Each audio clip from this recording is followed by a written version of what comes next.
Make it big enough. We're talking about the next big Audi.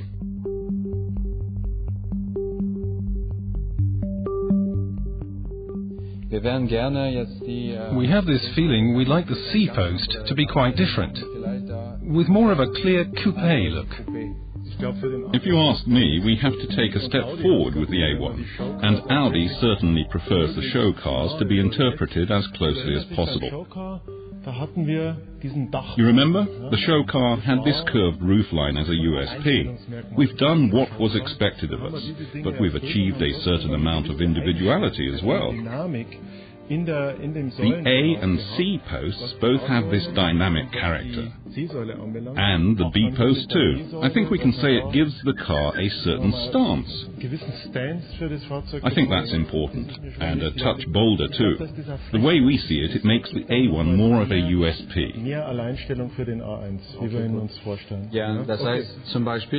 Yes, at this point, for instance, we'll probably stick to a spoiler.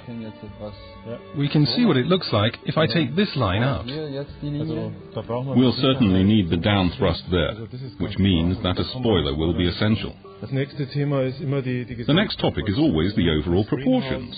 In other words, the relationship between the glass area and the body, so that we get the 1/3 to 2/3 effect that we want. But as I've already said, there's something very, very important that we mustn't neglect on the A1. Individuality is a must on this car. We've managed it inside the car, and if we can keep the A and C posts separate from the body, we shall get more individuality. And that would be worth having. Yes, and of course there's another point I wanted to discuss with you, the wheel arches. We'll certainly be emphasizing the wheels here. Not too boldly, because we want the surface to project a lot of feeling, but nonetheless with plenty of power and a strong three-dimensional effect. If you ask me, once again, the front end is the key word. The short front overhang, as you have drawn it here, is absolutely essential.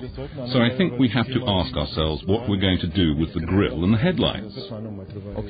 I think we should do something with the corners, so that we can develop the single frame theme some more. We're surely too static in this area. One solution could be to cut into the corners like this. But we could also try varying the width of the frame. That would mean that if the rings were perfectly positioned inside, we'd have quite a different look. Not far from a golden section.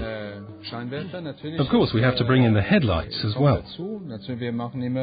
They always give the surface the kind of dynamism we want, and add all this strength to the single frame. We could cut them back slightly here too, to make their character and look as clear as possible. Here too I feel it's very important for the front of the car to be recognizable as an Audi.